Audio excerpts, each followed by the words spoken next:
These are really light, and the fact that they fold flat means that you can stuff them in all sorts of places. Welcome back. Today we're just doing a quick review on these ISE Mount quick fold, ultralight hiking bowls or camping bowls, whatever you want to use them for. I've got a few here, but basically that's how they come in this plastic wrap here.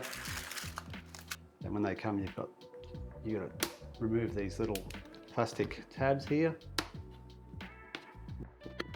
And so there's usually 4 of those little punch outs that don't actually get removed from factory. What you've got to do is set the bowl up. So when you fold the sides up, you want to make sure when you look straight down into the bowl, you'll be able to read it the right way around. And then you can see these clips. We'll just go into there. The first time's always going to be a little bit hard.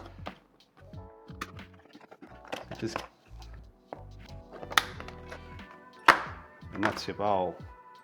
So this deep bowl here only weighs 31 grams or 1.1 ounces. The shallow bowl only weighs 26 grams or 0.9 of an ounce. This large bowl here holds 4 cups of water or 32 fluid ounces of water. And that's the capacity that it holds. Gives you an idea of the capacity there. It's frozen. The small bowl, it holds about 700 mils or 23.67 fluid ounces of water or liquid. These can actually double as a chopping board if you're in a bit of a pinch for a chopping board, but I'll be very careful because it's not that thick, this material, and you know, if you start scoring it, you could weaken it. But they are cheap, so they're not a big investment. So the large bowl, when it's folded flat like this, is just over 10 inches by 10 inches, which is about 285 mil by 285 mil. And when you assemble the bowl,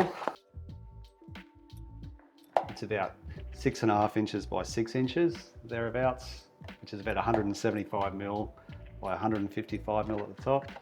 And it tapers down, so it tapers down to 3.5 inches square at the base. And the bowl is about 3.3 inches to the lowest point on the bowl. So the small bowl, when it's folded flat, it's about 9 inches by 9 inches, which is about 195 mil by 195 mil. And then it tapers down to about 5.7 inches square at the base.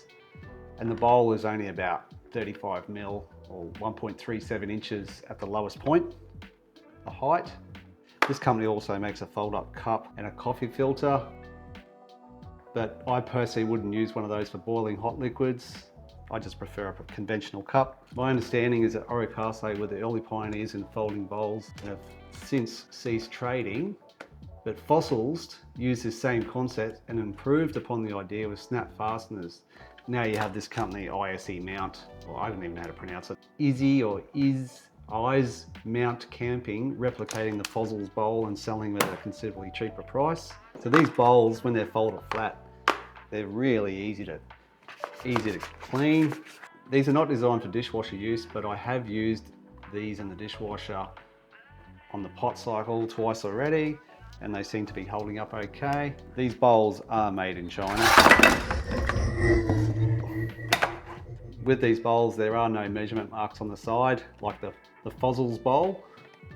It's not a deal breaker for me though. If you do crease it anywhere other than the fold mark, you'll leave it a permanent crease mark there. If you leave one corner snapped at the bowl and you've got liquid in there, you can use it as a funnel for pouring it out. So you could use it as a ladle for scooping up water out of a creek and funnel it into a water jug if you like. I have put these in the freezer at minus 23 degrees Celsius, or which is minus 9.3 degrees Fahrenheit, and the 2 out of 4 clips wouldn't clip together. However, once they warmed up, they clip together fine. You don't want to get sand or grit in between these snap clips because it could break them permanently. Because these are so light and cheap, I carry one as a spare, and you could use it as a prep board or another plate. I will leave a link in the description as an example, but you'll find these anywhere on sites such as AliExpress and Temu. They're readily available, you've just got to type it, search in. Okay, just want to demonstrate straight out of the jug, boiling hot water. I'll fill that right up. Hopefully if it lets go, I'm gonna get scolded. So I've got a little bit of faith in these. I have tried this before, so I don't expect it to let go. So we'll let that sit there for a couple of minutes and see if these clips let go. I've overfilled it, as you can see here. As a bowl, I'm never actually going to put hot water in it like this. I'm going to put hot noodles in there, which I'll show you in a minute. I sometimes use a couple of stainless steel straws for chopsticks. Yeah, so if I want to let a bit of liquid out, you just undo one side, pour it into there, watch the ice melt. Yeah, I've been using these bowls extensively for the last couple of weeks. I've been using them at night at home here, eating them. It's been a bit of a novelty. But long term, because they're so cheap, I'm going to buy a couple more and just even have like a couple of spare in my pack. Because like I said before, they're very good for just having as an extra plate or to serve on, or even just if you've got to do some basic cutting, chopping up. I do remember seeing the Fozzils ones in a shop about 12 months ago, and I'm from memory, I'm pretty sure the Fozzils one is a little thicker than this. Long term remains to be seen, but if anyone's had any experience with these, you can probably comment. I'll continue to use these and test these and see how they go long term. I'll probably come up with a few different ideas when these clips will fail eventually, there's no doubt about it in time. But when they do, I'll think up some different methods to clip them, or it might be just a case of they're that cheap, just buy new ones. But I don't really like throwing things away and just creating more landfill. So I dare say there'll be different methods we can use to clip these up long term.